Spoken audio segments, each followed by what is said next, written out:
धन्यवाद सभी को, धन्यवाद और सुप्रभात। आदरणीय मैं आदरणीय हूँ महोदय, तानाजी। आपकी आवाज सिर्फ यहाँ नहीं पूरे देश में पहुंच रही है। पूरे देश से लोग जुड़े हैं। आपकी आवाज पूरे देश में पहुंच रही है आज। यार चलो, आपके पास आप देश के सभी वो प्रधान सभी है। मैं पीछे देख रहा हूँ, कई बहनें भी अभी आपके साथ जुड़ी हुई है, तो आपका देश का आप देश के प्रतिनिधित्व करेंगे। परम पूज्य रामदेव बाबा जी का भी फोटो दिख रहा है, जिन्होंने ये योगा को हर एक सामान्य नागरिक के पास पहुंचा दिया है। वैसे ही हमारे गुरुजी आदरणीय सिद्धेश्वर स्वामी जी ने प्राकृतिक खेती बहुत आसान करके सभी लोगों के सामने रखी है। उसके लिए उन्होंने जो 44 फार्मूलेज दिए हैं वो बहुत अच्छे हैं, क्योंकि प्राकृतिक खेती में बाकी कुछ चीजें, यानी कि मैं सभी किसानों को ये पूछना चाहता हूँ कि महिंद्रा ट्रैक्टर से ही प्लाविंग की तो वो प्राकृतिक होती है, ऑर्गेनिक होती है, और बाकी किसी ट्रैक्टर से की तो वो इनऑर्गेनिक होते है, ऐसा कुछ होता है? ऐसा कुछ नहीं, बाकी सब चीजें सेम रहती है, लेकिन फसल को जो न्यूट्रिशन देना है वो विष मुक्त होना चाहिए। बस हो गई प्राकृतिक खेती। इतनी सीधी सी बात स्वामी जी ने 44 फार्मूले में बदल दी। वो फार्मूले, पहले मैं स्वामी जी के साथ 2000 साल से कंधे को कंधा लगा के काम कर रहा हूँ। मेरी कोई एग्रीकल्चर की डिग्री नहीं है। मट्टी में हाथ डाल के, गोबर में हाथ डाल के, गोमूत्र में हाथ डाल के स्वामी जी जो बोलते हैं वो मैं करता हूँ। उसका यूज आश्रम की खेती में पहले करता हूँ। उसके बाद वो फार्मूला कम पैसे का हो, कम कष्ट का हो, और अपने परिसर में जो चीजें मिलती है वो फार्मूला किसान के सामने स्वामी जी ने मुफ्त में लाया है। आप किसान भाई भी उसका पेटेंट ले सकते हो, लेकिन इसी तरह से चलोगे तो आपको ऑर्गेनिक में, यानी प्राकृतिक खेती में भी बम्पर क्रॉप मिलेगी। बम्पर बम्पर बहुत से किसान भाई ऑर्गेनिक प्राकृतिक खेती में बम्पर क्रॉप नहीं आती, इसीलिए वहां नहीं मुड़ रहे हैं। तो स्वामी जी भी बोल रहे हैं कि आप 100 एकड़ मत करो, लेकिन अपने परिवार के लिए तो 1 एकड़ में प्राकृतिक खेती शुरू करो। उसमें ये फार्मूले यूज करो।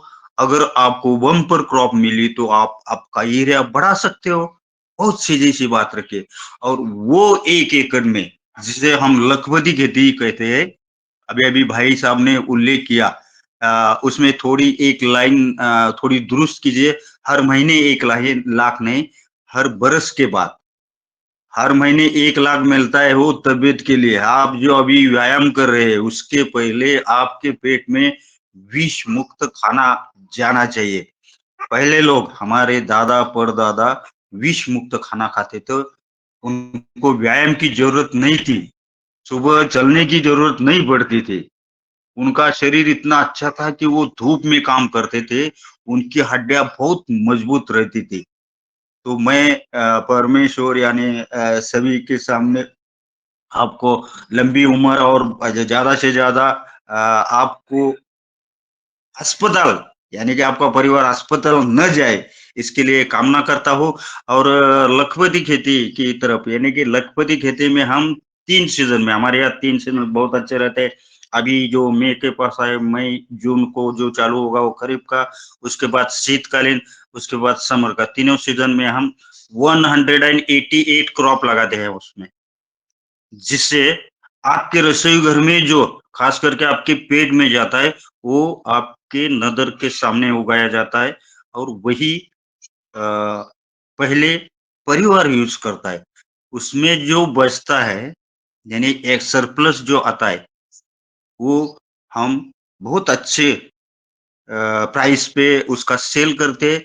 और हर एक किसान को कम से कम 1 लाख, यानी कि उसका परिवार खाने के बाद जो बचता है, सभी अनाज हो, फल हो, सब्जी हो, उससे हर एक साल में उस किसान को 1 लाख कम से कम गारंटीड मिलता है, उससे भी ज्यादा। हम 2013 से मॉडल किया है। अभी तो 2 लाख से भी ज्यादा, 3 लाख से भी ज्यादा। अभी गुरुजी ने ऐसे उसमें कंसेप्ट लाए हैं कि पूछो मत, उससे भी बहुत आमदनी किसानों की बढ़ रही है। और इसमें खाली दो ही, वो किसान और किसान की पत्नी, दोनों ही काम करते हैं। आप ये मॉडल देखने कभी भी आ सकते हो। सेंट्रल गवर्नमेंट ने इसके ऊपर एक योजना है कि पंडित दीनदयाल उपाध्याय उन्नत कृषि योजना, इसके 100 सेंटर्स भी पूरे देश पे शुरू है। बहुत अच्छा काम चल रहा है। बहुत से किसान ने अडॉप्ट किया है और अपने परिवार के सभी सदस्यों को वो विष मुक्त खिला रहे हैं। वो परिवार अस्पताल नहीं जा रहा है। और गुरुजी ने भी एक कंसेप्ट रखा है कि हिंदुस्तान की आबादी में किसानों की संख्या ज्यादा है, तो अस्पताल भी किसानों से भरे हैं। तो हमें अस्पताल बंद करना है। अगर अस्पताल बंद करना है तो प्राकृतिक खेती में से जहर मुक्त निकलना पड़ेगा और आपको खाना पड़ेगा। ये मॉडल बहुत विस्तार से मैं अभी नहीं बता दूंगा। वक्त आने पर या मैं आपके यहाँ आने पर भी ये विस्तार से फिर भी एक इसकी किताब निकली है। वो किताब मैं व्हाट्सएप पे आपके ग्रुप को भेज देता हूँ। आप स्टडी कर सकते हैं। आप जो अभी योगा कर रहे थे, मुझे बहुत अच्छा लगा। तो योगा के साथ साथ जहर मुक्त खाने का भी सोचो। और आपके यहाँ गुलेर का पेड़ रहता है। हमारी मराठी में उसको, मराठी बहन एक बोल रही थी, मराठी में उसको उंबर बोलते हैं, औदुंबर बोलते हैं। तो मेरे ख्याल से हिंदी में उसको गुलेर बोलते हैं ना। हाँ, उमर गुलर इधर ऐसे बोलते हैं। भाई साहब, एक क्लू दे रहा हूं आपको मैं, उसके जड़ से जल निकलता हूँ। ऐसा जल, बहुत अच्छा जल निकलता है। अगर आप सुबह खाली पेट इसमें से 2 चम्मच ले गए तो आपको अस्पताल जाने की जरूरत नहीं। इतना ही नहीं, आपको कोई योगा करने की जरूरत नहीं। मेरे जैसे हट्टे कट्टे रहोगे। मेरी उम्र है अभी 65 चल रही है और बहुत से लोग ये ले रहे हैं, उनकी तबीयत भी होता है। और ये नेचुरल स्तोत्र है, इसमें कोई मिलावट नहीं। आपके परिसर में भी मिलता है। तो आप गूगल पे सर्च करिए औदुंबर जल या गुलेर जल, आपको बहुत सारे इसके यूज करेंगे। प्राकृतिक खेती में इसका मैंने बहुत अच्छा यूज किया है। जो 15 लीटर की टंकी रहती है ना, किसान उसमें पानी जहाँ स्प्रेइंग करना है वहां का पानी भरता है। वो पानी कैसा रहता है? अच्छा रहता है। जो दवाइयाँ टॉनिक ज्यादा कीमती से लाते हैं और वो पानी गंदा रहता है, पानी का पीएच अच्छा नहीं रहता, तो स्प्रिंग इतना अच्छा रिजल्ट नहीं देता। अगर आप ये गुलेर का पानी 75 ml 15 लीटर में मिलाइए, आपके पानी में का टॉक्सिन सब निकल जाएगा, उसका पीएच अच्छा होगा। और जो आप स्प्रे कर रहे हो वो 600% ज्यादा पीक फसल के ऊपर असर करेगा। और इसको कुछ मुफ्त में मिलने वाली चीज है, तो आप सभी यूज कर सकते हैं। बाबा रामदेव जी ने अपने हर एक स्टोर में औदुंबर जल रखा है। बहुत अच्छी चीज है, मुफ्त में मिलने वाली है और नेचुरल, यानी निसर्ग में बहुत उपलब्ध है। तो इसका भी उपयोग करने की मैं सभी को विनती करता हूँ। और जो फार्मूले है, 44 फार्मूले, जिसमें नाइट्रोजन, फास्फोरस, पोटैश, बहुत से टॉनिक है, कीटनाशी बहुत अच्छी, दुनिया की बहुत अच्छी कीटनाशी का फार्मूला गुरुजी ने हमें दिया है। और सबसे ज्यादा असरदार जो फार्मूला है वो है अपनी मिट्टी में 2% से ज्यादा ऑर्गेनिक कार्बन बढ़ाने का। बहुत सस्ता, बहुत अच्छा। अगर इजाजत है या आपकी इजाजत है या मुझे कोई और टाइम है तो मैं एक ये वो फार्मूला शेयर कर सकता हूँ। मुझे इजाजत है? जी जी, जी जरूर जरूर। फिर मैं और एक पूछता हूँ कि मैं कितने टाइम बोल सकता हूँ? क्या ये फॉर्मूला बोल के मैं मेरी वाणी को विराम दे दूं? आप जो है 7:30 35 7:30 तक आप जो है अपना मार्गदर्शन दे सकते हैं। कितने बजे तक? 7:30 बजे तक। 7:30 बजे तक, बहुत अच्छे, ठीक है। इतना तो ज्यादा नहीं बोलूंगा क्योंकि मैं एक दूसरे गांव में लेक्चर के लिए जा रहा हूँ, तो ये एक अच्छा फार्मूला जिससे आपको नाइट्रोजन, फास्फोरस, पोटेश, माइक्रोन्यूट्रन सब मिलेंगे और बहुत अच्छा असरदार, क्योंकि मुझे हर रोज 20-25 किसानों के आते हैं इस फार्मूले के बारे में। इसका रिजल्ट बहुत अच्छा है, तो आप यूज कर सकते हो। ये फार्मूला बनाने की विधि बहुत सीधी सादी है। आपके घर में जो अभी पशुधन है, यानी कि आपकी गाय होगी, भैंस होगी, बकरी होगी या भेड़ होगा, सभी के घर में, यानी बहुत से किसानों के घर में जो पशुधन होता है, वो पशुधन यानी कि गाय की डिलीवरी होने के बाद मांस गिरता है, गर्भ जल गिरता है। जो मांस गिरता है उसका क्या करते हो आप? जमीन में गाड़ जी, देते कोई हैं। किसान बोल, जमीन में गाड़ देते। सर, मैं अभी जो फार्मूला बोल रहा हूं, आप कम से कम ₹60,000 का टॉनिक बना सकते हो एक मास से। तो उसकी विधि ऐसे है, जैसे जमीन में गाड़ देते हैं वैसे उसको उठाने का, और एक बाल्टी, जो कलर की बाल्टी रहती है 20 लीटर की, उसमें रखने का, और तुरंत उसमें उतने ही वजन का, समझो वो मांस, वो गर्भजल, यानी कि गौशाला में सभी पड़ा हुआ है, डिलीवरी के बाद गाय का मांस पड़ा रहता है, गर्भजल पड़ा रहता है, उसके साथ गोबर पड़ा रहता है, गोमूत्र पड़ा रहता है, सब इकट्ठा करने का, एक बाल्टी में रखने का, और तुरंत उसमें ऑर्गेनिक गुड यानी जागरी मिलाने का, उतने ही वजन की। समझो आपको मांस, गर्भजल, गोमय, गोमूत्र 5 kg का मिला हुआ, बाल्टी में रखो, 5 kg गुड़ उसमें मिलाओ। ये मिश्रण मिलाना है, यानी कि गुड़ थोड़ा ऐसा टुकड़ा रहेंगे तो उसकी पाउडर बनाने का, और वो मांस में डालने का। थोड़ा नीम की एक टहनी ले लो, उसको हिलाओ थोड़ा और रख दो, गौशाला में ही रखने का। कुत्ता या बिल्ली उसे ना खाए, ये लेने का। एयर टाइट मत करने का, उसके ऊपर खाली कॉटन का कपड़ा डाल दो और लटका के रखो। ये गाय का मांस और गुड़ डाला हुआ मिश्रण 5 दिन वैसे ही रखने का। ये हो गई पहली विधि।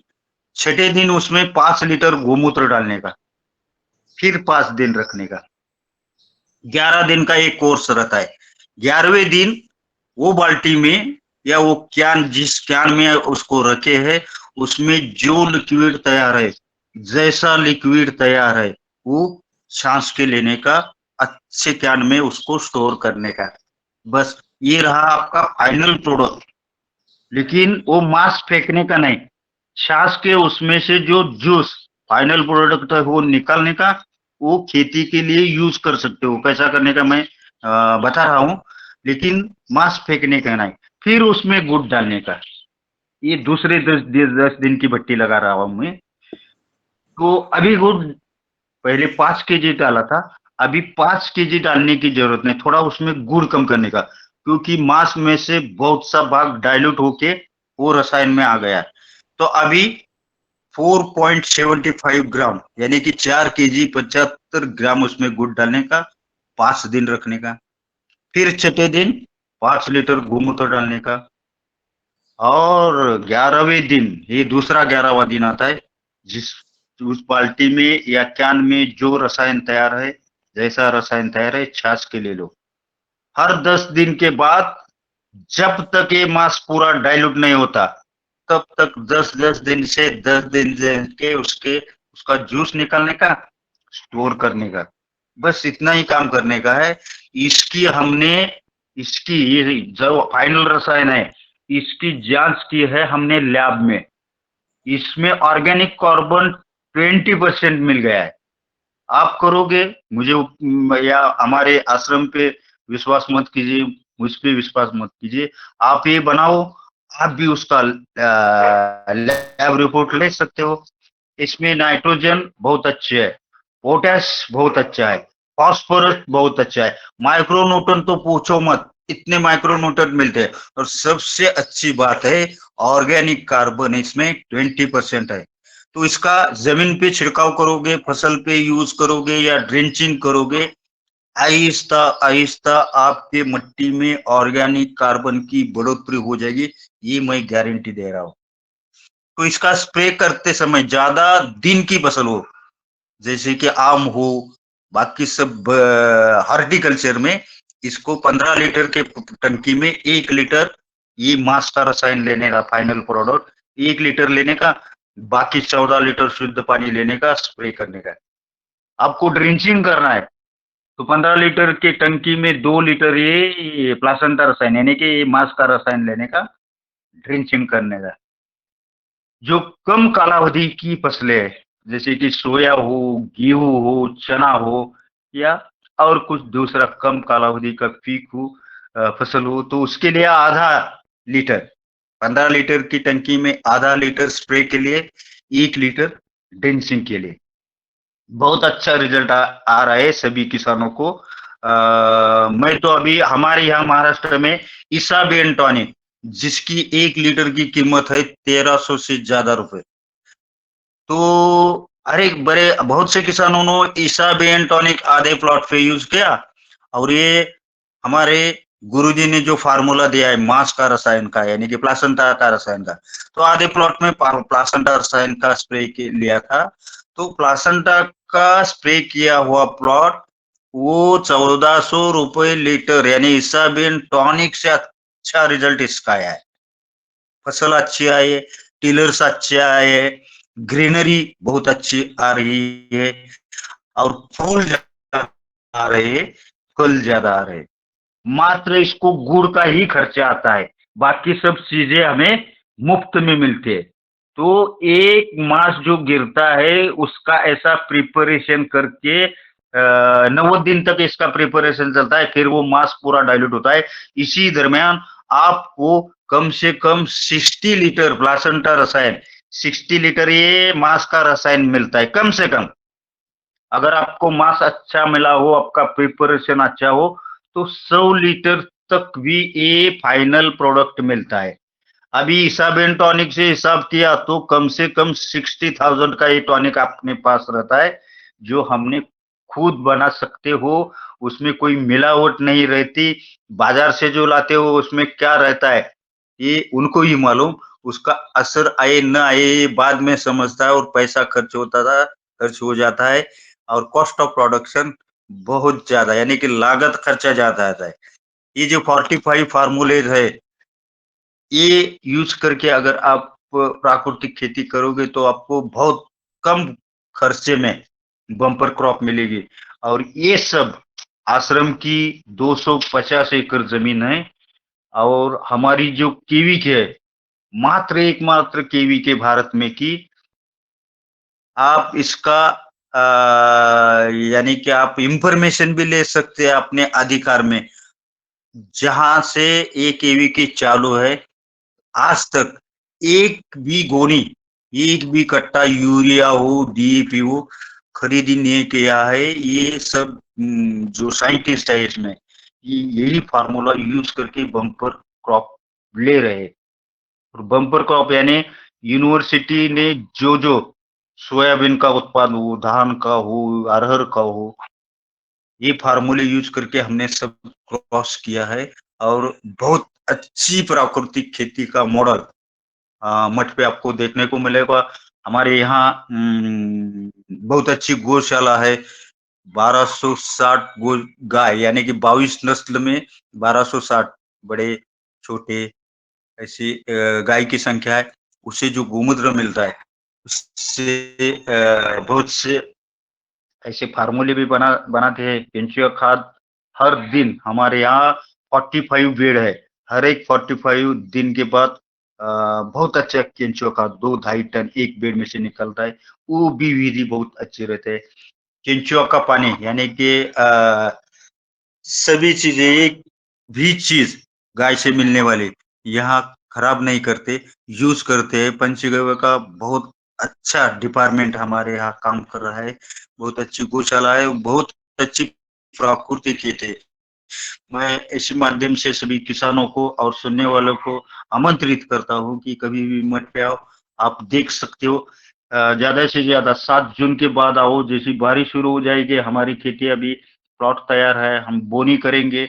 उसके बाद जो फसल आएगी, जर्मिनेट हो जाएगी, उसके बाद आपको ज्यादा अंदाजा आएगा कि कैसे लगाया है, ऐसी फसल में दूरी कितनी रखी है, कौन सी जगह का कौन सी फसल लगी हुई है, ये आप सबको मिलेगा। और ये सब साइंटिफिकली, साइंटिस्ट ने जो जैसे बोला है वैसे प्राकृतिक खेती में यहाँ मठ पे चल रहा है।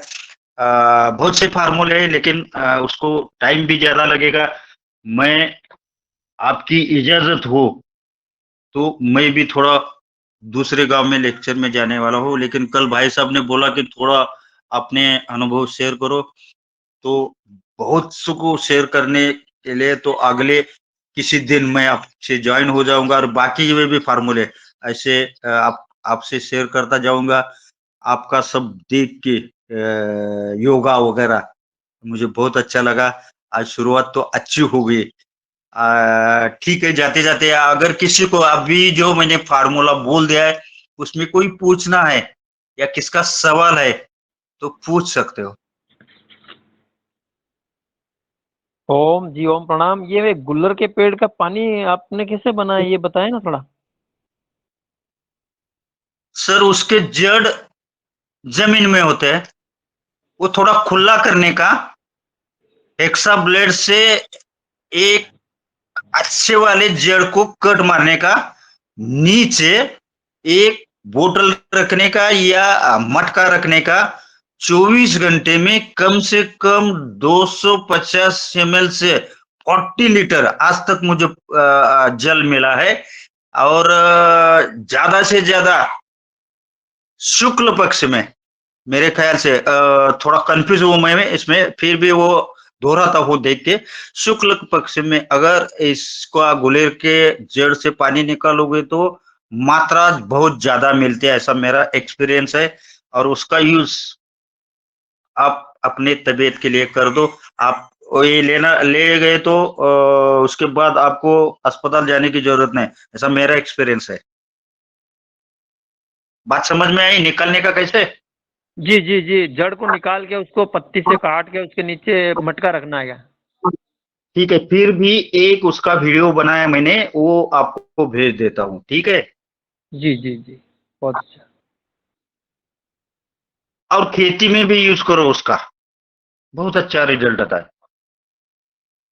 जी ओम, नर्मदापुरम से रमेश मेहरा। सर, हमारे यहाँ जो पूरे जिले में मूंग बोई जाती है और उसमें बहुत ज्यादा कीटनाशक का उपयोग होता है, तो आप कीटनाशक के लिए या कीट नियंत्रण के लिए कौन सा फार्मूला अपनाते हैं, कृपया बताएं। जी ओम। ठीक है, बहुत अच्छा प्रश्न किया। आप चिंता मत कीजिए, मूंग हो या और कोई फसल हो, हमारे गुरुजी ने जो फार्मूला दिया है तो top most world class formula है। तो ये फार्मूला बनाने का कैसे, सुनो थोड़े। इसके लिए आपको ताम्र का बर्तन होना चाहिए आपके पास, तो वो रहता है हर एक के घर में। तो हमारे यहाँ बहुत सा 5 लीटर का घड़ा रहता है, उसमें हम गाय की छाछ, पुरानी छाछ जो हम फेंक देते हैं, तो ताम्र के बर्तन में 5 लीटर गाय की छाछ रखो।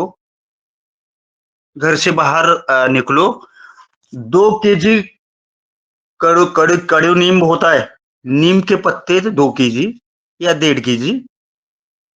खाने में जो हम नीम इस्तेमाल करते हैं, जैसे कि पोहा में हो, हमारे यहाँ कड़ी पत्ता बोलते हैं उसको, उसके 1.5 किलो पत्ते, सहजन के 1.5 किलो पत्ते, यानी 3 वनस्पति जो है, नीम, सहजन और दूसरा खाने वाला नीम, 1.5 किलो पत्ते लाने का, उसका उसको थोड़ा क्रश करो, यानी कि उसकी चटनी बनाने का। उसकी चटनी बना के जो ताम्र के बर्तन में छाछ रखा है उसमें डाल दो। कम से कम 6 घंटे उसको डाइल्यूट होने दो, थोड़ा हिला दो उसको 1-2 बार। 6 घंटे के बाद जो रसायन तैयार होता है उसको छाछ के ले लो। 15 लीटर के टंकी में 1 लीटर लेने का। जहां भी प्रॉब्लम है, कीट हो, वायरस हो, फंगस हो, या मट्टी में कोई डिसीज आ रहे हो, मट्टी में डिसीज आ रहे हैं उसको ड्रिंचिंग करो। फसल में जो कीट आ रही है, डिसीज आ रहे हैं, उसके लिए स्प्रे करो 1 लीटर से। बस दुनिया की बहुत अच्छी, सबके ऊपर असरदार, यानी कि मकई पर लश्करिया, अमेरिकन लश्करिया आ रही है, वो भी जाती है। पपीता पर जो वायरस आता है वो भी जाता है।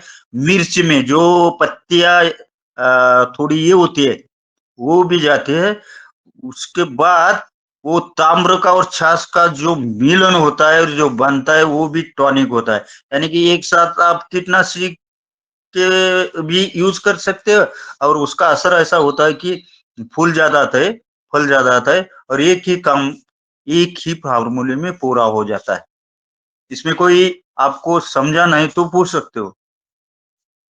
जैसे ताम्र पात्र में ही रखना है या किसी दूसरे पात्र में रख के यदि तांबा का के गट्टू डाल दिया जाए या लोटा डाल दिया जाए उससे पूरा हो जाएगा? जाएगा जाएगा, लेकिन ताम्र का संपर्क आना चाहिए। पट्टी डाल सकते हो, लोटा डाल सकते हो, या छोटा वाला बर्तन हो भी डाल सकते हो। बड़े बर्तन में 5 लीटर छाछ डालने का, उसमें ताम्र की कोई भी चीज अच्छी वाली डाल दो, उससे भी वो पूरा हो जाएगा विधि। जी ओम। जी बहुत जी अच्छे। महोदय। जी महोदय, 5 लीटर के ताम्र पात्र में पुराना हमें 5 लीटर छाछ डालना है, ठीक है। जी उसमें जी, उसमें नीम की पत्ती, महानीम की पत्ती, दोनों को बराबर। मिलाना है। और दोनों सहजन की पत्ती, और सहजन। करेक्ट, 1.5 किलो लेने का। जी जी उसको थोड़ा, हाँ, उसकी चटनी बनाने का, बारीक करने का और डालने का, 6 घंटे रुकने का, डाइल्यूट होने तक। उसके बाद स्प्रे के लिए रखो। ये चटनी बना करके हम उसमें डाल दें और 6 घंटे रुके। छः कम से कम 6 घंटे रुकने का। ठीक है, रुकने के छह बाद फिर घंटे के हाँ, 6 घंटे के बाद उसको स्प्रे कर सकते हो, ड्रिंचिंग कर सकते हो। अब मिट्टी अ, में कोई डिसीज हो तो ड्रिंचिंग करो। पानी की मात्रा बता दें कितनी मिलाना है। जी, 15 लीटर के टंकी में 1 लीटर ये ताम्र तक्र रसायन लेने का, बाकी 14 लीटर शुद्ध पानी। और शुद्ध पानी के लिए मैंने बोल दिया है कि ये गुलेर का जो पानी रहता है वो 75 ml, और वो जो रसायन ताम्र तक्र रसायन बनाया है वो 1 लीटर ले लो। बाकी का 13.5 लीटर आप जो पानी यूज करते हो वो यूज करो और स्प्रे करो। 5 घंटे में आपको रिजल्ट मिलेगा और बहुत गुलेर अच्छा का रिजल्ट मिलेगा। गुलेर का पानी अगर ना हो तो? ना हो तो थोड़ा रिजल्ट कम आएगा। गुलेर का पानी हो गया तो आपका जो पानी है उसमें पीएच मेंटेन नहीं होगा, तो पीएच वाला पानी यूज करो, रिजल्ट अच्छा आ जाएगा। जी जी। अभी अभी मेरे मुंह में जो पीले पीले वो उड़ने वाले वो कीड़ा होते हैं, जिसपे हाँ दाने होते हैं, लाल पीले दाने होते हैं, वो पत्तियों में लग जी, गए हैं। उसके लिए ठीक है। उसके उसके लिए लिए भी ऑल इन वन फार्मूला है, सबके लिए है। यही स्प्रे करो। जी जी, बहुत सुंदर। जी, हाँ, धन्यवाद। ऑल इन वन है। बहुत अच्छे। और किसी को कुछ पूछना है तो पूछ सकते हो। जी सर, सहज ये गुलेर सहजन क्या का क्या होता है? गुल्लर क्या हमारे यहाँ गुल्लर का पेड़ बोलते हैं, यही है क्या? हाँ, यही है। उसको फल आते हैं, उसकी सब्जी भी बनाते हैं, बहुत सा उसके यूज है। छोटा छोटा। उसके पत्तियों सहजन पर सहजन जो को मैं स्पॉट आते हैं वो अगर आपने खा लिया तो मुंह में जलन होती है, मुंह में जो डिसीज है वो भी दूर हो जाते हैं। अगर किसी स्किन को काट लिया होगा तो उसमें जो दूध आता है, पत्ती में से दूध आता है, या कौन से भी पार्ट से उसका जो दूध आता है, अगर वो दूध भर गया तो जख्म, कौन सा भी जख्म, कितना भी गहरा जख्म हो, बिना कोई दूसरा मेडिसिन ना यूज करके भी, ये दूध यूज करने के बाद भी वो बहुत अच्छी मेंटेन होती है, बराबर होती है। हाँ, और किसी को क्या पूछना है? खरपतवार के लिए क्या करना? अरे यार, तो बहुत से फार्मूले मैं इसीलिए मैं एक फार्मूले के बाद इजाजत चाहता मुझे भी जाना है खरपतवार का फार्मूला। और जो जो आप डिमांड कर रहे हैं खेती में आपको जो जो यूज करना चाहते हैं और उसका प्राकृतिक फार्मूला क्या है, सब मैं फार्मूले बता दूंगा। आज थोड़ा सा यानी कि कल मुझे भाई साहब ने बोला कि 5 मिनट आप शेयर करो, तो इसलिए मैं शेयर करने आया। तो और किसी दिन मुझे टाइम मिला तो बाकी सब खरपतवार का बाकी सब जो फार्मूले है वो शेयर करेंगे, क्या है उसमें। जी जी, बहुत सुंदर है। तो सर आपको आप अभी फिर भी जाते जाते जाते सर कल चलो आप कब आ रहे हैं? कल का समय खरपतवार बता- के लिए प्राकृतिक खेती में खरपतवार के लिए आपको एक खेत में नमी होनी चाहिए, खरपतवार छोटा होना चाहिए, खरपतवार कौन सा भी हो। एक टंकी के लिए 15 लीटर के एक टंकी के लिए 2 लीटर गोमूत्र और 2 केजी समुद्री नमक यानी कि सी सॉल्ट ले लो और छोटे जो खरपतवार है उसके ऊपर स्प्रे करो। 2 हफ्ते में हर एक टाइप का खरपतवार नष्ट हो जाएगा। 2 केजी सी सॉल्ट 2 लीटर गोमूत्र में डाइल्यूट करने का, 15 लीटर की एक टंकी में भरने का, स्प्रे करने का। बस 1-2 हफ्ते में सब खरपतवार खलास हो जाएगा। इसका कोई साइड इफेक्ट्स भी नहीं, ठीक है। सर किसी भी जैसे मूंग जब हम काटते हैं उस समय सफाया डालते हैं यानी पत्ती सुखाने के लिए, तो क्या इसका उपयोग पत्ती पत्ती गिराने के लिए कर सकते हैं? लास्ट स्टेज में कर सकते हो, जी यानी कि जी किसी भी फसल की लास्ट स्टेज हो और पत्ती गिराना हो तो यूज कर सकते हो, गिर जाएगी। जी ओम जी ओम। बहुत अच्छे। सर जैसे सभी को आपने बताया कि 2 लीटर गौमूत्र और 2 किलो शी नमक बताया है, इसमें पानी भी मिलाना क्या 15 लीटर टंकी में? हाँ 15 लीटर के टंकी में 2 लीटर गोमूत्र 2 केजी नमक डाइल्यूट करके लेने का, बाकी सब 13 लीटर हो या 12.5 लीटर पानी लेने का और स्प्रे करने का। टंकी का हिसाब से मैंने बोला कि 2 लीटर गोमूत्र में 2 केजी नमक डाइल्यूट कर लो, 15 लीटर की टंकी होती है उसमें भर लो, बाकी का पानी भर लो और स्प्रे करो। आ गया समझ में? जी ये जी। नमक अपना अपने जो खाने वाला नमक होता है या दूसरा कुछ? खड़ा नमक खड़ा नमक यानी कि ब्लैक वाला होता है, उसको मट्टी जैसे यानी कि ओरिजिनल यानी कि सी वाटर और सूर्य की रोशनी से बना हुआ ओरिजिनल जो रहता है वही नमक यूज करो तो आपको रिजल्ट आ जाएगा। ये अभी खा रहे हैं दुकान में मिलता है फालतू नमक है, कौन से भी व्यासपीठ में बोलने दो मुझे, फालतू है वो।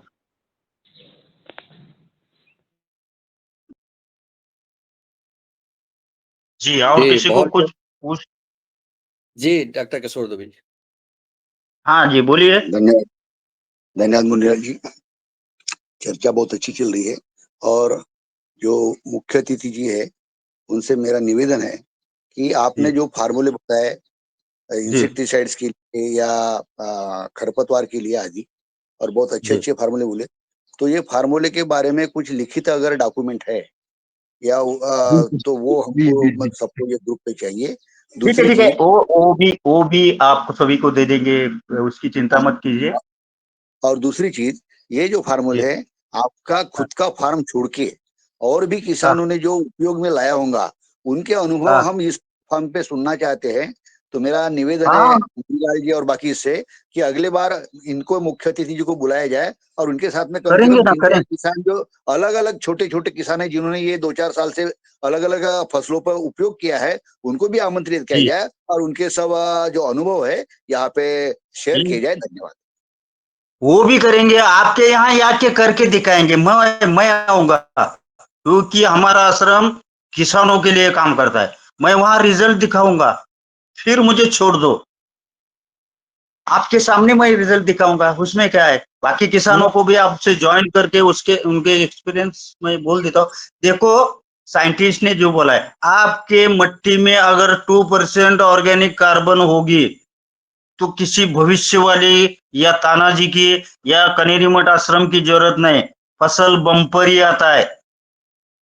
तो किसानों से मेरी रिक्वेस्ट है, आपकी मिट्टी की जांच करो, ऑर्गेनिक कार्बन कितना है देखो, उसके बाद ये मेरा मास रसायन यानी कि प्लासेंटा रसायन यूज करो, उसके बाद एक बार कार्बन की जांच करो, कार्बन बढ़ता जाएगा, फसल बम पर आएगी, इसमें कोई जादू नहीं, हमारा कोई कर्तव्य नहीं।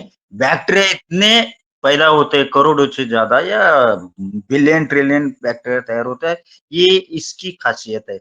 और इसका खर्चा यानी लागत खर्चा बहुत कम है, इसीलिए ये फार्मूले स्वामी जी ने खुल्लम खोला। आप भी इसका पेटेंट ले सकते हो, लेकिन ये करके यूज करो।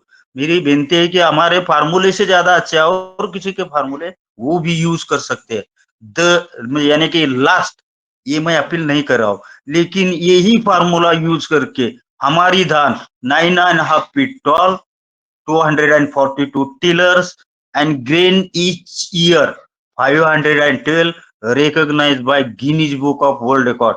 हमारे अरियर को 10,000 से ज्यादा फली आते हैं। हमारी गन्ना की फसल 27 फीट तक ऊंची है, 32 तक लाने का इस बरस हमारा इरादा है और उसमें हम सक्सेस हो जाएंगे। तो बहुत से फसल में अच्छे रिजल्ट आ रहे हैं, आप भी यूज कर सकते हो, यूज करने के बाद ज्यादा क्षेत्र पे यूज कर सकते हो। यही प्राकृतिक खेती के लिए खेती की तरफ जाने का रास्ता है। यूज करो, रिजल्ट आ जाएंगे, रिजल्ट की गारंटी मैं दे दूंगा। ठीक है जी जी, बहुत ही आपने महत्वपूर्ण अपना मार्गदर्शन दिया है। कीटनाशक खरपतवार के लिए जो विशेष किसान की जो समस्याएं हैं उसका समाधान आपने जी बताया। और हम आपको महाराष्ट्र से, बिहार से, उत्तर प्रदेश से, मध्य प्रदेश से के किसानों ने आपसे सवाल किए और आपने उनका समाधान जी किया। अब हम पतंजलि योगपीठ हरिद्वार चलते हैं, वहाँ के हमारे जो वैज्ञानिक गण हैं और वो सुन रहे हैं आपको। तो जी पतंजलि ऑर्गेनिक रिसर्च इंस्टीट्यूट के हमारे आदरणीय पवन कुमार जी आपको सुन रहे हैं। मैं उनसे चाहूंगा कि निवेदन करूंगा कि वो आपसे संवाद करें और फिर हम आपको विदा करते हैं। जी आदरणीय पवन कुमार जी। आदरणीय, ये जो नमक की बात बोले आपने, ये वाला नमक ही है जो मैं दिखा रहा हूँ आपको वीडियो में।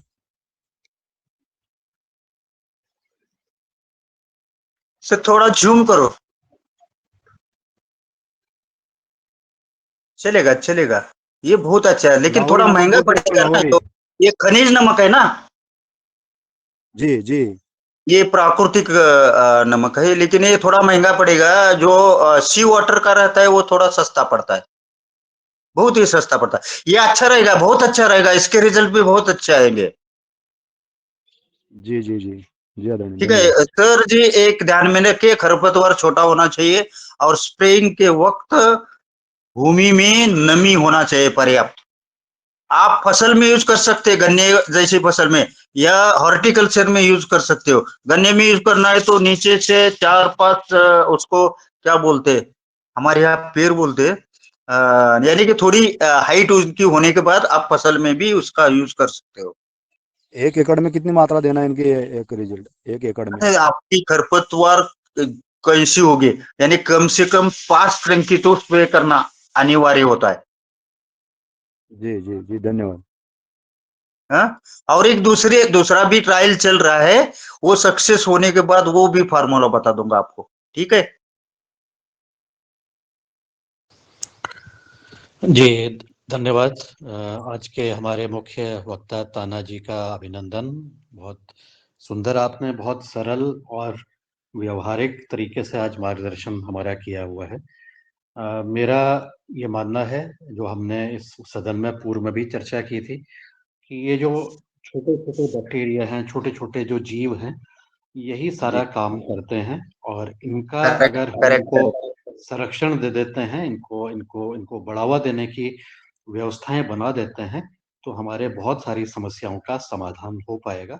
अभी आपकी जानकारी के लिए हमारे मंच में अभी कुछ दिन पहले एक वैज्ञानिक आए थे, जिन्होंने अपना जो जंगल की मिट्टी को से बैक्टीरिया को बढ़ाने का फ़ॉर्मूला इसी तरह से गुड़ गुड़ में चीनी से उसको मल्टीप्लाई करना और उसको भोजन के लिए जो आटा है करेक्ट। उसको देने का भी काम किया। तो बहुत ऐसा जब अच्छा। हमारे पास अनुभव आते हैं, तो इससे बिल्कुल स्पष्ट है कि जो प्रकृति से हमें जो व्यवस्थाएँ बनी हुई हैं, उन्हीं जी व्यवस्थाओं को हमने बढ़ाना है, उसको संरक्षित करना है और उसको माध्यम से हमें अपने जीवन में उसको संजो के रखना है। इस संदर्भ में मेरा प्रश्न ये है कि जो प्लेसेंटा बेस्ड आपका माइक्रोबियल मल्टीप्लिकेशन का काम है, ये जी तो हर एक जीव के लिए लागू होता है।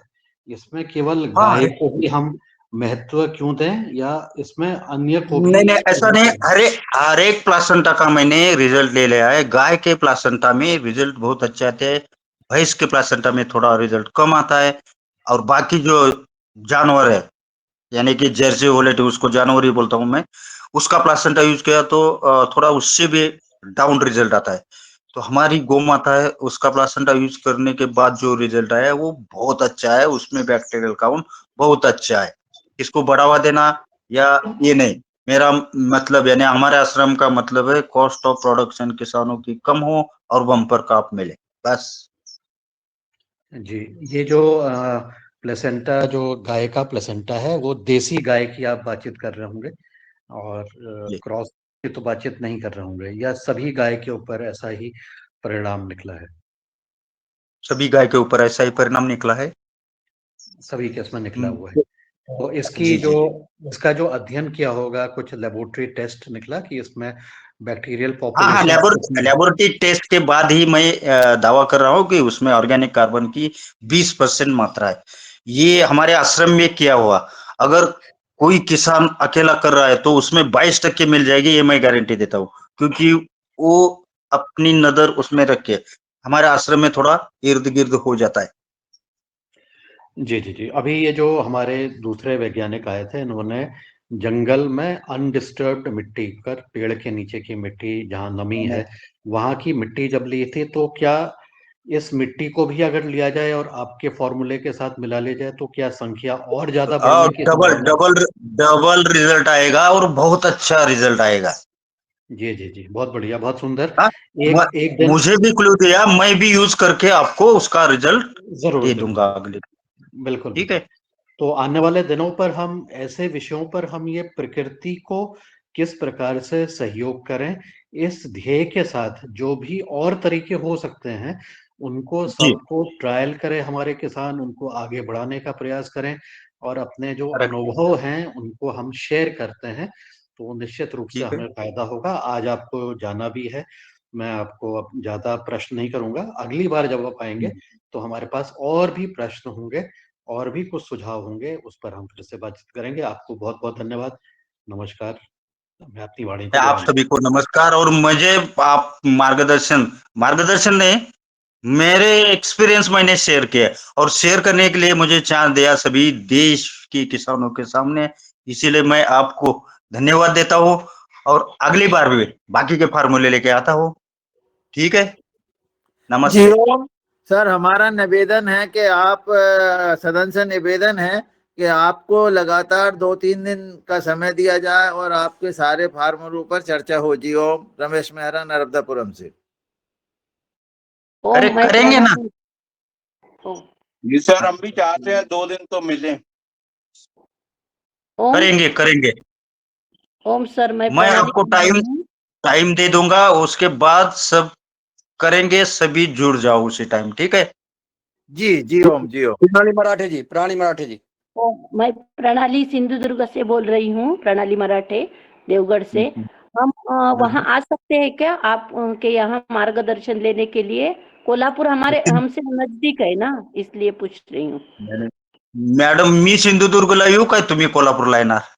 आम्ही येणार कोल्हापूरला आपल्या या भेटीला. ना कधी।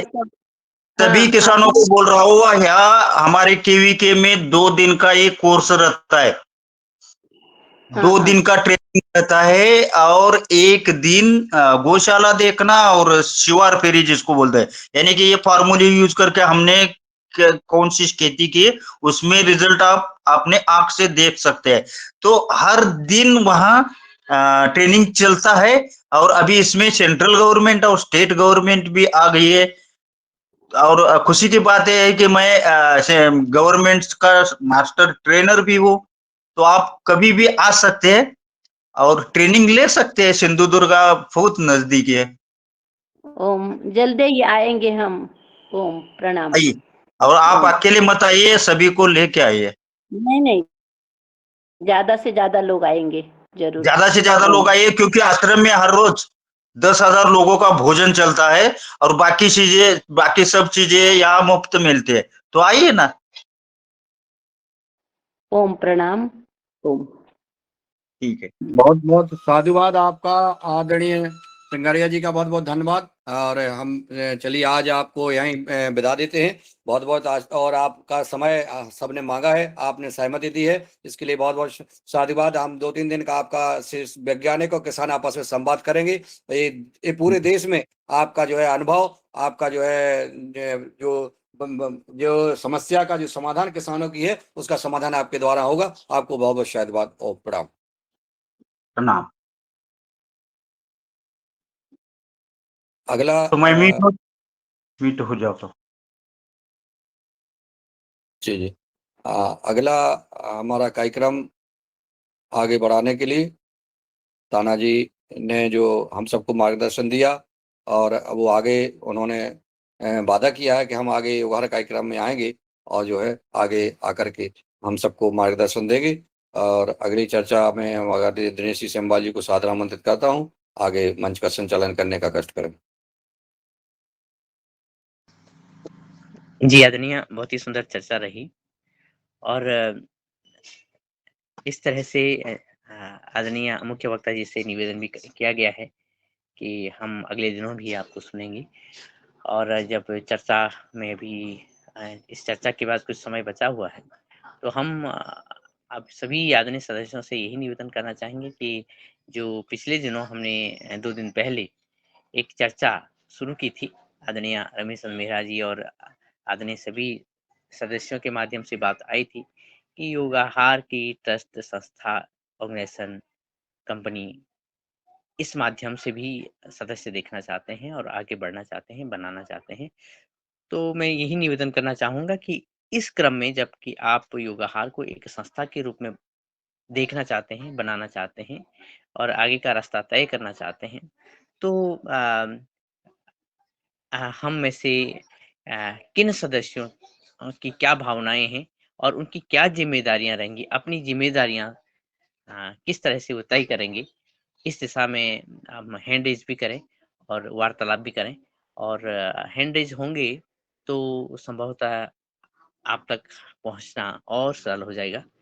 तो कि आप अगर योगाहार की कोई संस्था या संगठन बनता है, लीगल संगठन तो है ही है, लीगली, तो आप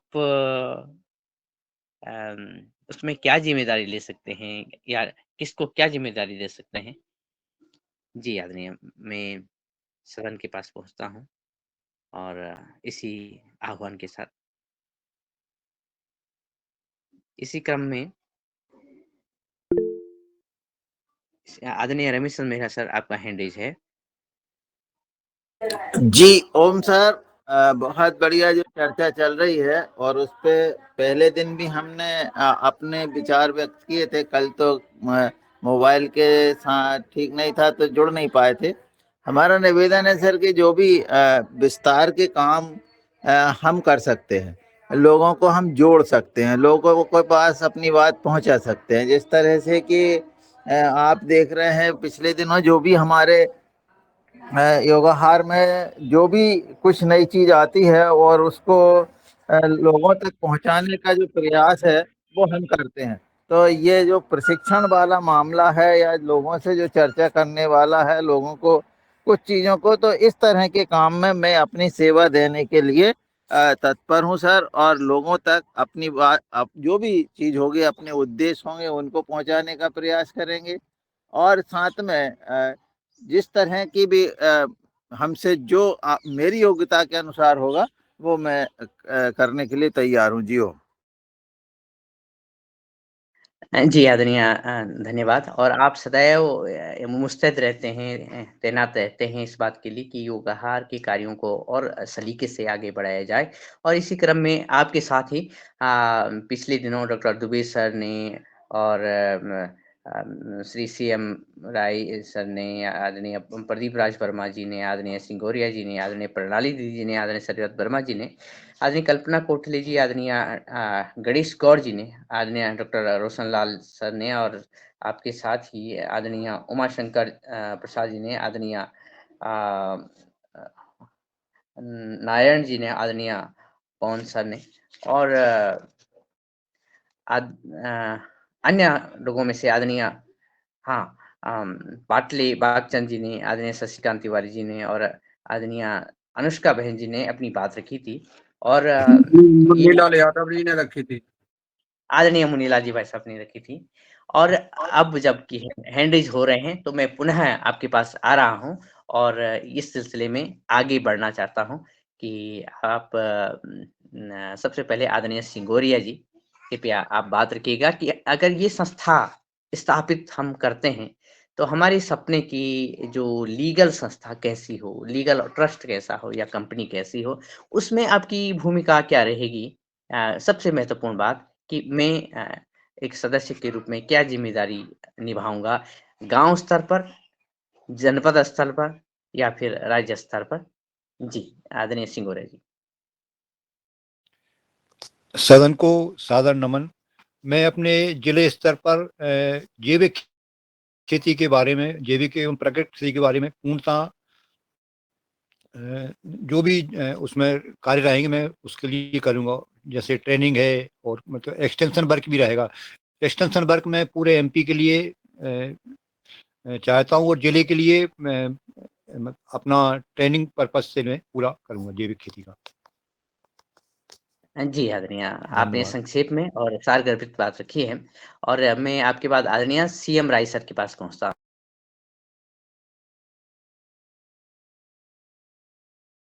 जी ओम, सदन को प्रणाम। जैसा 2 दिन पूर्व भी बताया गया था, मैं अपने तन मन धन से इस कार्य के लिए समर्पित रहूंगा। आप लोगों का जो भी एक रूपरेखा होगी, उस रूपरेखा के अनुसार मैं अपने जिला स्तर पर या ब्लॉक स्तर पर या गांव स्तर पर सब कार्य करने के लिए तत्पर रहूंगा। जी ओम।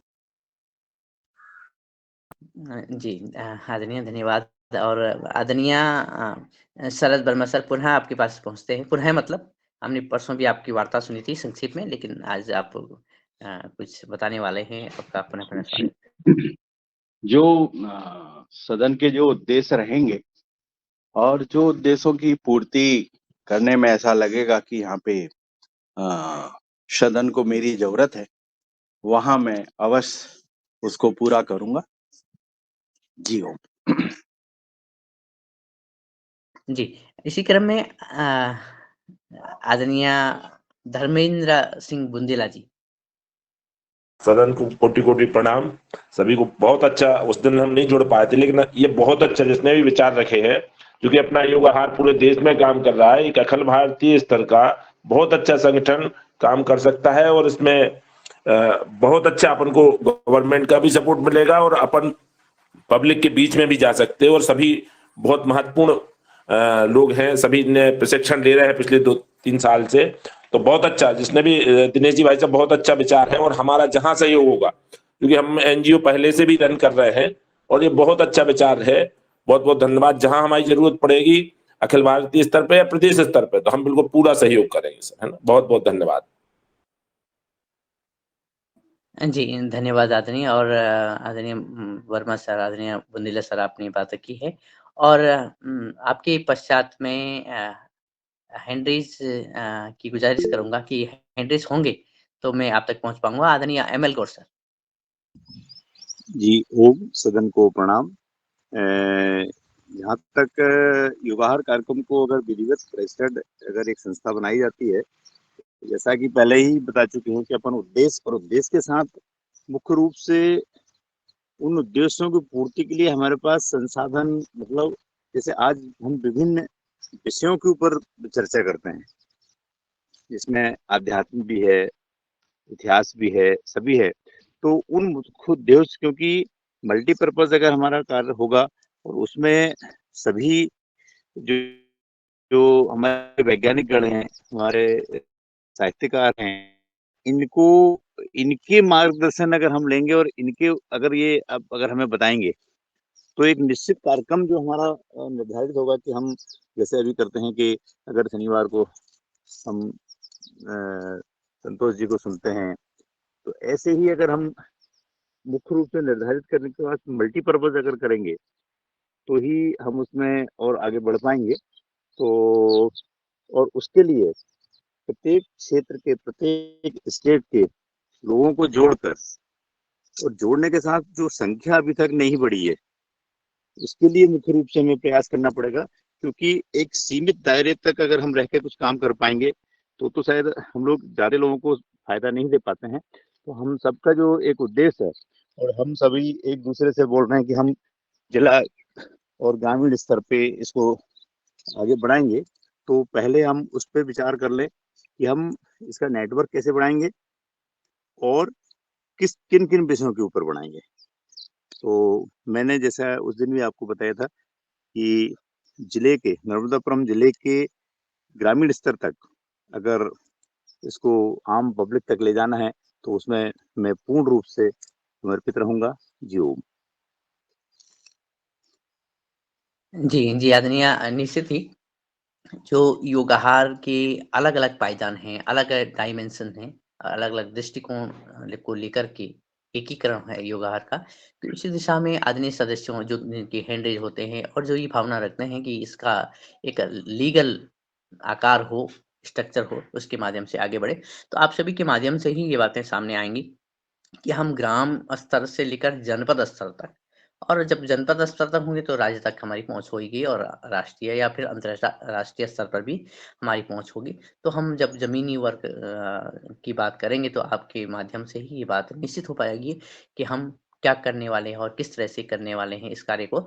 और केवल ऑनलाइन जो वार्तालाप हो रही है, और वार्तालाप के माध्यम से आदरणीय सदस्यों के जो कार्य आगे बढ़ रहे हैं, उसमें गति हो, इन भावनाओं के साथ जब आगे बढ़ते हैं, तो मैं फिर आदरणीय नारायण मीणा जी के पास पुनः पहुँचता हूँ। जी आदरणीय। जी ओम, सदन को प्रणाम। हम जो ये योगाहार ग्रुप के द्वारा जो हम कार्य करने जा रहे हैं, इसकी कार्यशैली क्या रहेगी और हम इसको कैसे आगे बढ़ा सकते हैं, तो इसमें ग्राम स्तर में और जिला स्तर में जो भी कार्यशैली रहेगी उसमें सहयोग करने के लिए मैं पूर्णतः तैयार हूँ। और पहले इसकी कार्यशैली की रूपरेखा बनाई जाए अपनी, और किस प्रकार हमें ग्राम के किसानों को अधिक से अधिक जिसमें जोड़ना चाहिए, उनकी रुचि किस प्रकार इस ओर होगी, उस ओर हमें विशेष ध्यान देना चाहिए, जिससे वो अधिक से अधिक जुड़ सकें और हमारे ग्रुप को आगे बढ़ा सकें। ज़्यादा से ज़्यादा लोग यदि ग्रुप से जुड़ेंगे हमारे, वो तो प्रचार प्रसार ज़्यादा होगा। जी ओम। जी आदरणीय, धन्यवाद। और निश्चित बात यह है कि जब आदरणीय सदस्यों के जिनके भी हैंडल हो रहे हैं, उनके भी जो मार्गदर्शन और उनका भी जो अपना संकल्प है, उसके आधार पर ही हम आगे बढ़ पाएंगे। क्योंकि उनके माध्यम से ही बात आएगी कि एक स्वेच्छा की बात भी है और स्वेच्छाचारी संस्थान भी है, संगठन भी है। तो आप सभी के माध्यम से कि कैसे हम आगे बढ़ें, सब कुछ आपके ही बातों के कारण, आपके ही संकल्प के कारण आगे बढ़ेगा। आदरणीय डॉक्टर दुबे सर, आपका स्वागत। धन्यवाद दिनेश जी। मूल बात तो यहाँ पे सोच सबकी होनी चाहिए, ऐसा मुझे जो लग रहा है कि आज रजिस्टर्ड नहीं है और कल रजिस्टर होंगी, चाहे कंपनी हो, एनजीओ हो, जो भी हो। तो रजिस्टर नहीं होने से क्या हमारी मर्यादाएं आ रही है और रजिस्टर करने से क्या फायदे होने वाले हैं, जैसे कुछ बिंदु जो है, 2-3 बिंदु उस दिन भी बोला था मैंने। जैसे कि अवेयरनेस की कई प्रकार की स्कीम्स होती है गवर्नमेंट की, स्टेट लेवल पे भी होती है, नेशनल लेवल पे भी होती है। वो रजिस्टर्ड ऑर्गेनाइजेशन को ही दिया जाता है अवेयरनेस का प्रोग्राम्स। तो ऐसे प्रोग्राम्स लेने में हमको रजिस्ट्रेशन यदि रहा तो सहायता मिलेगी। दूसरी चीज कि गवर्नमेंट के साथ में जो वार्तालाप होते हैं किसानों के संदर्भ में, वहां पे रजिस्टर्ड ऑर्गेनाइजेशंस को ही बुलाया जाता है, तो उसमें भी हम शरीक हो सकेंगे।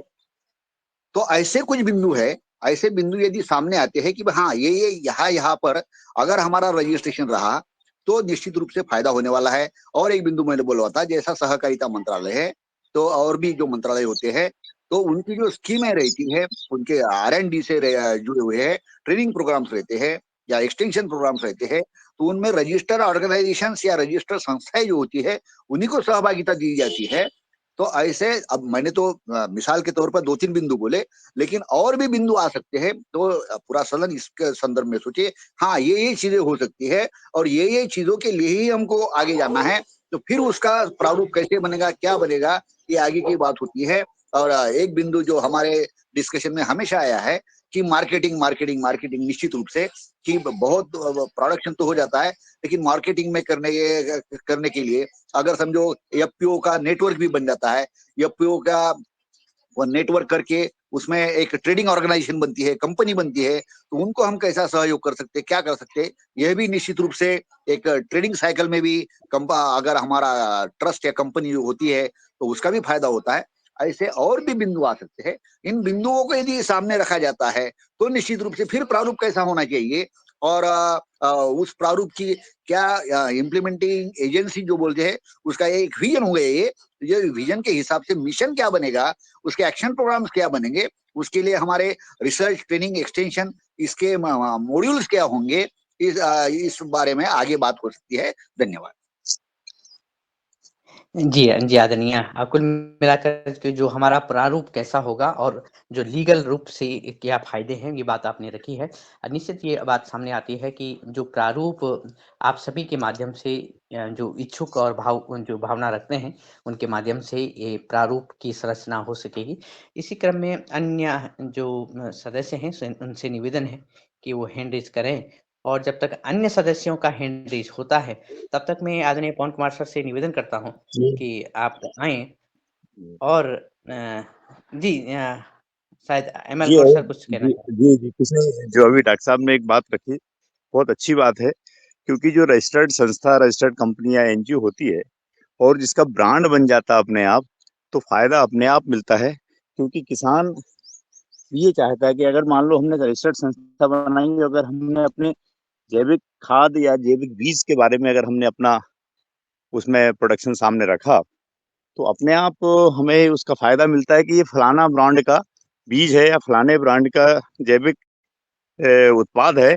तो अपने आप एक बहुत बड़ा फायदा मिलेगा अगर हम इसको रजिस्टर्ड करते हैं तो। क्योंकि आज हम कहते हैं ना कि इफ्को का खाद और इसका खाद नाम से बिकता है, चाहे बीज हो या अनाज जो खाने वाले हों। तो निश्चित रूप से हमें इसका लाभ मिलेगा। डॉक्टर साहब ने बहुत अच्छा मतलब एक बात रखी कि इसके हमें जो लाभ मिलेंगे तो हमें जरूर ही आगे इसमें कदम बढ़ाते हुए करना चाहिए। ओम।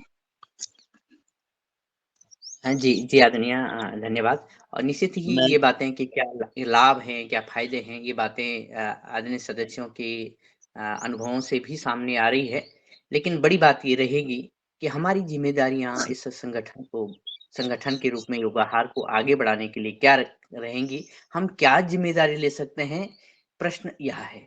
क्योंकि संगठन तो कई बनते हैं और मैं एक गाँव में पिछले ही कुछ समय में गया अपने ही उत्तराखंड के क्षेत्र में, तो एक गाँव में कोई 250 से अधिक ऑर्गेनाइज़ेशन थी, जो अलग-अलग समय पर स्थापित हुई। लेकिन स्थापना के बाद उनका क्या रिज़ल्ट रहा, वहाँ पे भवन भी बने हैं, घास भी जमी है। तो कह रहे हैं कि सबसे ज़्यादा उत्तराखंड में जो ऑर्गेनाइज़ेशन है, इस गाँव की हैं। प्रत्येक व्यक्ति की अपनी 1-1, 2-2 और 10-10 ऑर्गेनाइज़ेशन है। लेकिन ज़िम्मेदारी ना होने के कारण, ज़िम्मेदार ना होने के कारण, वो सरकारी धन, सरकारी सहायता, सरकारी लागत वो जो घास और तिनकों के रूप में खड़ी थी। तो ज़िम्मेदारी लेना ज़्यादा महत्वपूर्ण रहेगा। ये संभवतः बात सामने आएगी भविष्य में भी और अभी भी। तो हमारी क्या ज़िम्मेदारियाँ रहेंगी, ये महत्वपूर्ण रहेगा और इस क्रम में जबकि अभी हैंड रेज़ नहीं है और हैंड रेज़ हों, तो हैंड रेज़ तक पहुँचने से पहले मैं आदरणीय पवन कुमार सर तक पहुँचूँगा और उनसे निवेदन करना चाहूँगा कि कृपया आप आएँ और इस वार्ता में अपनी टिप्पणी करें।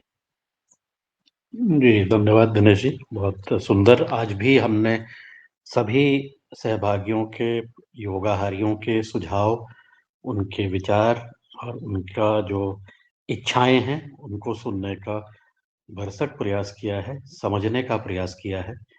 मुझे भी यह अनुभव है कि जब मैंने ज़मीनी स्तर पर काम किया, तो ये देखा कि जो हमारे स्वयं सहायता समूह हैं, गांव में बने हैं और अलग-अलग संस्थाएं हमारे समूह बनाने के ऊपर विशेष रूप से ध्यान दे रही थी। तो एक ही परिवार में एक ही महिला 4-4 या 5-5 स्वयं सहायता समूह की सदस्या थी और कई बार तो उनके मन में ये भी रहता था कि अच्छा मैं अब इस मीटिंग में आई हूँ तो किस विषय पर मुझे बातचीत करनी है।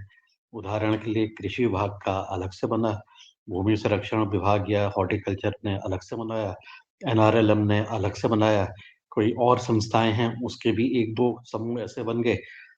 तो ऐसा करके जब ये संगठन बन रहे हैं, तो मुझे लगता है कि हमें अपने आस-पास की जगह है, विशेषकर ग्रामीण क्षेत्रों में और ऐसी जगह पर जहाँ भी संगठन के साथ हम जुड़ते हैं, तो हमें आत्म-मंथन ये करना है कि हम वर्तमान में कितने संगठन किस-किस के साथ, किस-किस रूप में जुड़े हुए हैं।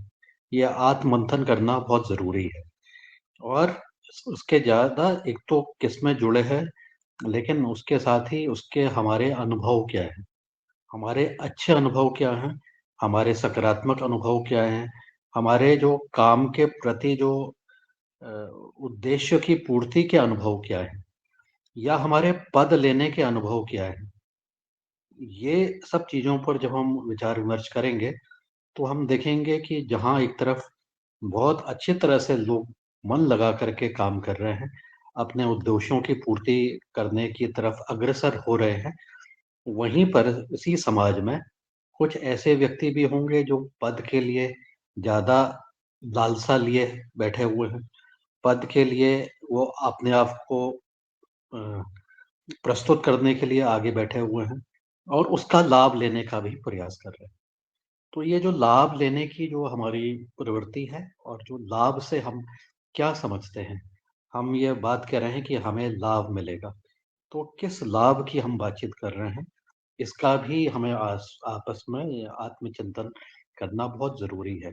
और कुल मिलाकर के हम अपने उद्देश्य हमारे क्या हैं, उन उद्देश्यों के पूर्ति के प्रति हमारा समर्पण क्या है और बिना पद लिए क्या हम कोई काम कर सकते हैं? क्या ये संभव है? इस विषय पर भी सदस्यों के विचार अगर मिलते हैं, तो वो बहुत अच्छा रहेगा और हमें एक समग्र रूप से एक सोच के साथ आगे बढ़ने का प्रयास कर सकते हैं। अन्यथा तो हम जहाँ पर भी देखें, वहाँ पर सब लोग पद में कि मैं जिला स्तर का फलाना, मैं तहसील स्तर का ये और मैं राज्य स्तर का ये और मैं राष्ट्रीय स्तर का ये, इसी तरह से अपने आप को दिखाने का प्रयास करते हैं। जो उद्देश्य लेकर के चले हैं, वो कहीं न कहीं पीछे रह जाते हैं, गौण हो जाते हैं और उसकी पूर्ति नहीं हो पाती है। ये भी दृष्टिकोण से हमें सोचना ज़रूरी है कि हम अपने समाज को देखें, गाँव को देखें, शहर को देखें। तो जो ये पद वाली जो स्थिति है, उसमें लोग किस प्रकार का व्यवहार कर रहे हैं, इसका एक निष्पक्ष रूप से समझने का प्रयास करना है। और इस व्यवस्थाएँ की क्या फ़ायदे हैं और क्या चीज़ों की नुकसान है और दूसरा जो आम व्यक्ति है जिसके पास पद नहीं है, उसकी क्या भावना है जब ये इस स्पर्धा में लोगों को वो देखते हैं कि सब लोग तो ये पद के पीछे दौड़ रहे हैं, नाम के पीछे दौड़ रहे हैं, एक-दूसरे को सम्मान देने के लिए दौड़ रहे हैं, लेकिन काम के प्रति जो है रुझान कम नज़र आता है, तो वो वो मानसिक स्थिति क्या है, इस पर भी हमें थोड़ा-सा चिंतन करने की ज़रूरत है। और आने वाले दिनों पर मुझे लगता है क्योंकि आज भी 8 बज गया है, तो इस विषय पर हम सबके विचार लेते हुए ये समझने का प्रयास करें कि ये जो वर्तमान स्थिति है, हमारे आस-पास का वातावरण है, हम जिसके साथ अलग-अलग रूप में जुड़े हुए हैं संस्था के साथ में, तो वहाँ पर क्या चीज़ हमें दिखाई दे रही है, निष्पक्ष रूप से समझने का प्रयास करना है। किसी के ऊपर कोई आक्षेप नहीं हो रहा है, ना कोई हम कह रहे हैं कि ये गलत कर रहे हैं, ये पूर्ण रूप से गलत है, ये पूर्ण रूप से सही है। ऐसी कोई भी नहीं है क्योंकि ये योगाहार मंच स्वैच्छिक है, तो इसलिए ये सब चीज़ें हम आसानी से कह पा रहे हैं।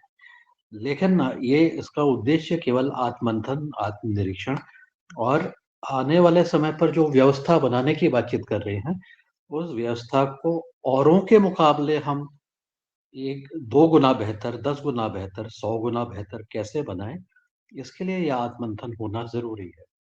और ये भी ज़रूरी है कि इसमें हम किस जिम्मेदारी के साथ इस कार्य को करेंगे। और हमारे बीच में ही अगर किसी ने ऐसा कहा कि हमें लगा कि ये तो केवल पद के लिए है या केवल नाम के लिए ही इस संगठन के साथ जुड़े हुए हैं, तो उसमें हमारी क्या व्यवस्थाएं हैं, हमारी क्या व्यवस्था के बारे में हम सोचते हैं कि वो क्या व्यवस्थाएं होनी चाहिए कि ऐसी स्थितियों को जगह नहीं मिले। अगर जगह मतलब मिल भी गई, कोई ऐसी हो गई, तो उसको फिर वहाँ से क्या उसको हटना उचित है, या जो व्यवस्था एक बार चल रही है, जैसा हो रहा है वैसे ही चलने दें। तो ये प्रश्न इसलिए है क्योंकि अभी संगठन का निर्माण ही नहीं हुआ है, पंजीकरण किया ही नहीं है, ना कोई पद दिया गया है, ना कोई जिम्मेदारी दी गई है।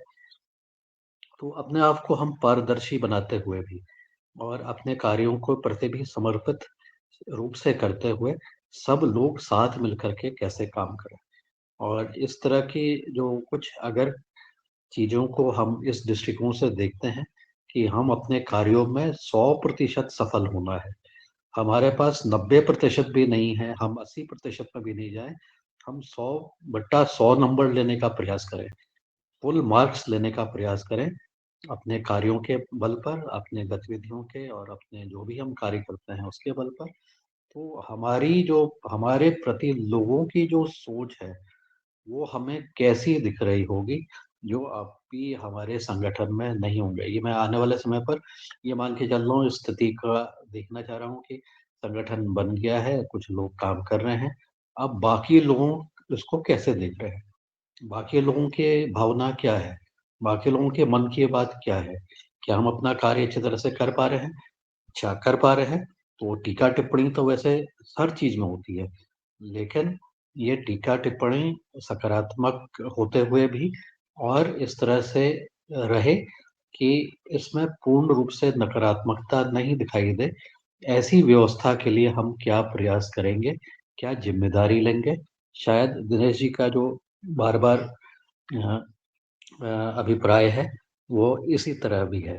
तो मेरा अनुरोध है सभी से कि आप इस विषय पर भी चिंतन करें और जो हम कर सकते हैं, जो हम सोचते हैं कि हमें होना चाहिए, जो हम आदर्श प्रस्तुत कर सकते हैं, उस आदर्श स्थिति के बारे में का एक आत्मचिंतन करते हुए कि मैं 1 साल के बाद इस योगाहार का पंजीकरण हो गया है, जिस भी इसमें हुआ है, मैं वहाँ पर क्या देख रहा हूँगा, मुझे क्या चीज़ पसंद नहीं होगी, ये चीज़ें नहीं होनी चाहिए, ये चीज़ें मुझे लगता है कि ऐसा ज़रूर होना चाहिए और ऐसी चीज़ें तो निश्चित रूप से नहीं होती हुई दिखाई देनी चाहिए। इन 2 विषय पर अगर हम अपने विचार आने वाले दिनों पर देते हैं, इस 2 तरह की स्थितियों पर, तो मुझे लगता है कि हम और ज़्यादा समझ हमारी विकसित होगी और हम और अच्छे तरीके से कम गलतियाँ करते हुए अपने मार्ग को आगे बढ़ाएँगे। मैं इतना कह के अपनी वाणी को विराम देता हूँ। आप सबको बहुत-बहुत नमस्कार। धन्यवाद।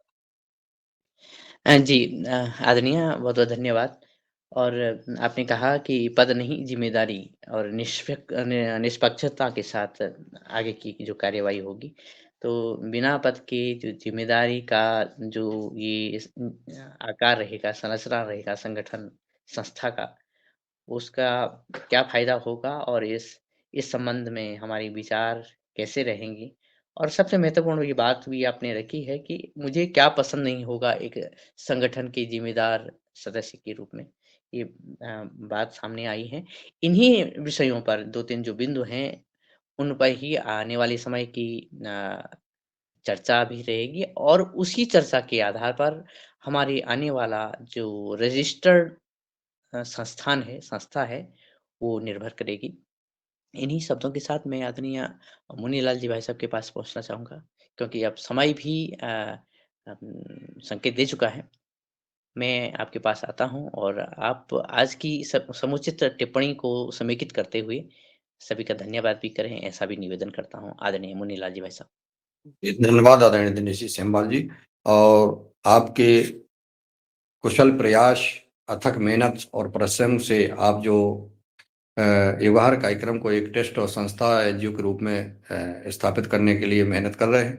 आदरणीय पवन कुमार जी का जो कुशल मार्गदर्शन और स्पष्टता उन्होंने कहा है कि भाई पद के लिए तो कई लोग इच्छुक होते हैं, लेकिन उसकी पारदर्शिता और उस पर समर्पण, एक निष्ठा, कार्य के प्रति निष्ठा, अपने कर्तव्य की निष्ठा और जो पद है उसके प्रति निष्ठा के साथ जो हम काम करेंगे, और वो पहला उद्देश्य है। हमारा परिणाम क्या होगा, हम इस पर हमें जरूर चिंतन करना चाहिए। और जो हमें जिम्मेवारियां जो विभिन्न, क्योंकि ये बिल्कुल पारदर्शिता है, सभी योगाहार कार्यक्रम में सभी के प्रति जो भी कार्य शुरू किया जा रहा है या जो प्रस्तावित है उसको सबके समक्ष रखा है, किसी को बीच नहीं छोड़ा।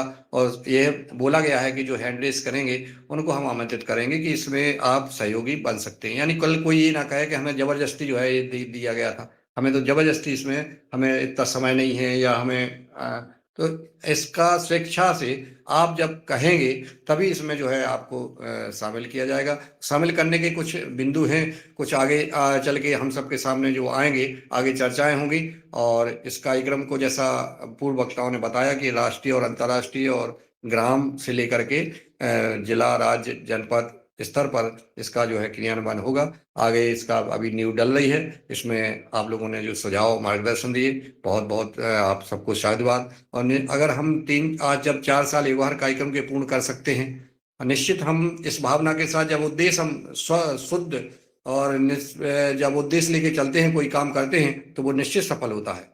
इसलिए हम सब इस उद्देश्य को लेकर के आगे बढ़ें और इस भावना के साथ आगे बढ़ें कि हम समाज का कल्याण हो, हमारे किसानों का कल्याण हो।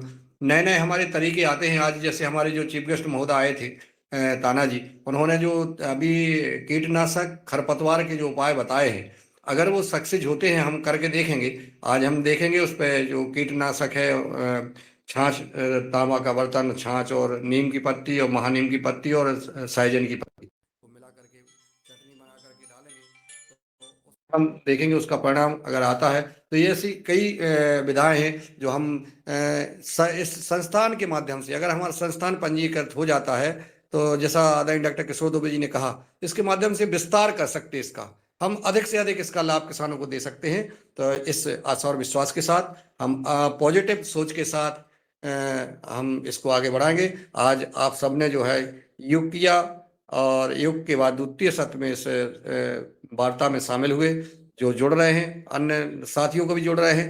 तो मैं आदरणीय भगवान सिंह सिंगारिया जी का बहुत बहुत शायद धन्यवाद देता हूं कि इन्होंने आपसे हमारे आज के मुख्य वक्ता महोदय से संवाद किया, और वो बहुत ही उपयोगी है, उनसे संवाद करें।